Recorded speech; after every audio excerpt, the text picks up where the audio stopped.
Welcome back guys, अस्सलाम वालेकुम। आज की इस लेक्चर में हम डिस्कस करने वाले हैं डिस्प्ले प्रॉपर्टीज़ को। डिस्प्ले प्रॉपर्टीज़ के हमारे पास 4 टाइप्स है। फर्स्ट नंबर पर हमारे पास है इनलाइन डिस्प्ले। इनलाइन मीन यानी अगर आपने एक एलिमेंट की डिस्प्ले इनलाइन कर दिया तो वो एलिमेंट उतना ही जगह घेर लेगी जितने की उसे ज़रूरत है। ये आगे चलकर एग्जाम्पल में आपको समझा लेते हैं। सेकंड नंबर पर हमारे पास है block display block. Display block अगर आपने एक एलिमेंट पे अप्लाई किया तो वो एलिमेंट इतना ही जगह घेर लेगी जितना कि उसको विड्थ में मिल रहा है, यानी विड्थ की पूरी जगह वो घेर लेगी। थर्ड नंबर पर हमारे पास है इनलाइन ब्लॉक।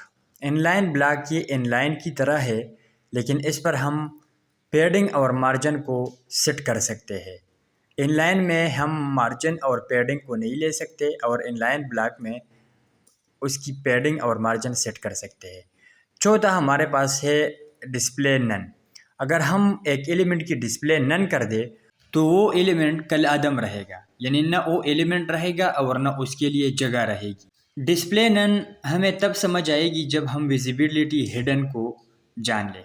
तो विजिबिलिटी हिडन अगर हम एक एलिमेंट पर अप्लाई कर ले, यानी उसकी विजिबिलिटी को हम हिडन कर दे, तो वो एलिमेंट तो हमारे पास शो नहीं होगा वेब पेज पर, लेकिन इसके लिए जगह ज़रूर रहेगी। चलो चलते हैं एग्जाम्पल की तरफ, वहाँ पर इन सब को एक्सप्लेन कर लेते हैं वन बाय वन। तो गाइज यहाँ पर मैं H1 टैग यूज़ कर लेता हूँ और इसके अंदर एक सेंटेंस को लिख लेता हूँ, हेलो वर्ल्ड 1। इसको सेव कर लेते हैं और वेब पेज की तरफ चलते हैं। ये हमारे पास यहाँ पर शो हो जाता है। अभी इस तरह कर लेते हैं कि इस H1 पर CSS को अप्लाई कर लेते हैं। तो H1 चूँकि वहाँ पर हमारे पास H1 टैग था, हम इस पर CSS अप्लाई कर लेते हैं। बैकग्राउंड कलर, बैकग्राउंड कलर में ऑप्शन आपको दिखाई दे रहा है, आप जो भी देना चाहे आप दे सकते हैं। ये तो हो गया इसका बैकग्राउंड कलर। अभी इसको दे देते हैं बॉर्डर भी दे देते हैं, border solid and brown. Brown इसका कलर हो गया।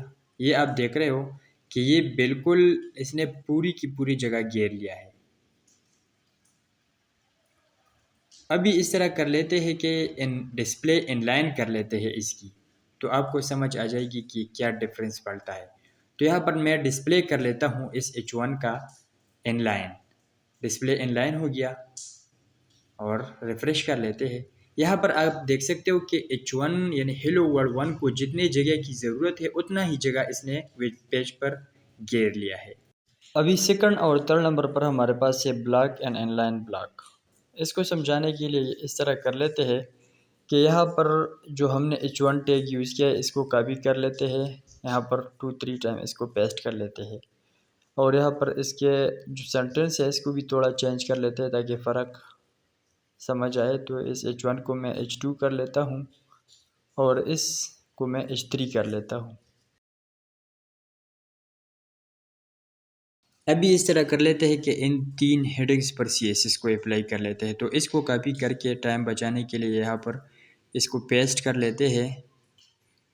ये हो गया पेस्ट। अभी इस तरह कर लेते हैं कि H1 टैग वहाँ पर था, तो इसको मैं H3 और H2 बना लेता हूँ।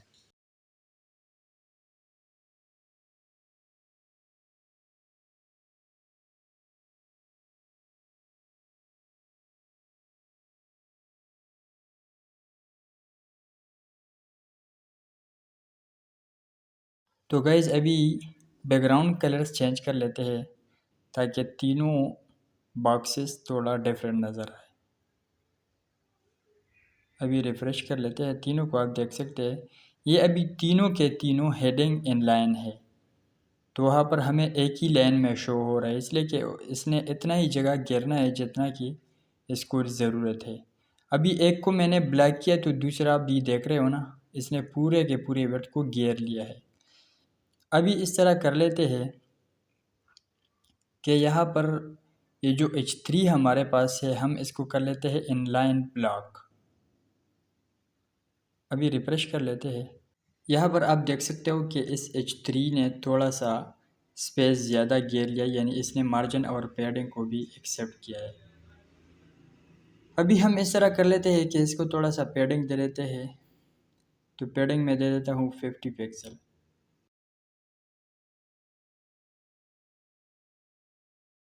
तो गाइस ये हो गए हमारे पास डिस्प्ले प्रॉपर्टीज़ के 3 properties, inline, block and inline block. अभी फोर्थ नंबर पर हमारे पास है नन, डिस्प्ले नन प्रॉपर्टी। तो वह इस तरह कर लेते हैं कि यहाँ पर मैं इसकी डिस्प्ले को नन कर लेता हूँ। तो यहाँ पर आप देख रहे हो कि मैंने डिस्प्ले नन किया तो उसका जगह भी नहीं रहा और वो एलिमेंट भी बिल्कुल गायब हो गया है, नन हो गया है। अभी 5 नंबर पर हमारे पास है, हमने एक दूसरी प्रॉपर्टी पढ़ी थी, विजिबिलिटी। विजिबिलिटी हिडन प्रॉपर्टी हमारे पास है। तो यहाँ पर मैं आपको नन और हिडन के दरमियान फ़र्क समझाने के लिए यहाँ पर मैं इस तरह कर लेता हूँ कि इसके विजिबिलिटी को मैं हिडन कर लेता हूँ। तो मैं यहाँ पर लिख लेता हूँ विजिबिलिटी हिडन। अभी इसको सेव कर लेते हैं रिफ्रेश। यहाँ पर आप देख सकते हैं कि एलिमेंट 2 जस्ट हाइड हो गया है। फॉर एग्जांपल यहाँ पर मैं हिडन को थोड़ा सा रिमूव कर लेता हूँ। यहाँ पर एलिमेंट 2 आपको दिखाई दे रहा है। अभी इसको हिडन कर लेते हैं तो वहाँ से एलिमेंट 2 बिल्कुल गायब हो जाएगा। तो ये है नन और हिडन के दरमियान फ़र्क। तो विजिबिलिटी अगर हमारे पास हिडन हो तो हिडन की जगह अपनी जगह पर रहती है, लेकिन सिर्फ वो हाइड हो जाता है। अगर नन हो जाए तो नन की सूरत में वो एलिमेंट बिल्कुल कलादम हो जाएगा। तो गाइस आज के लिए इतना ही काफ़ी।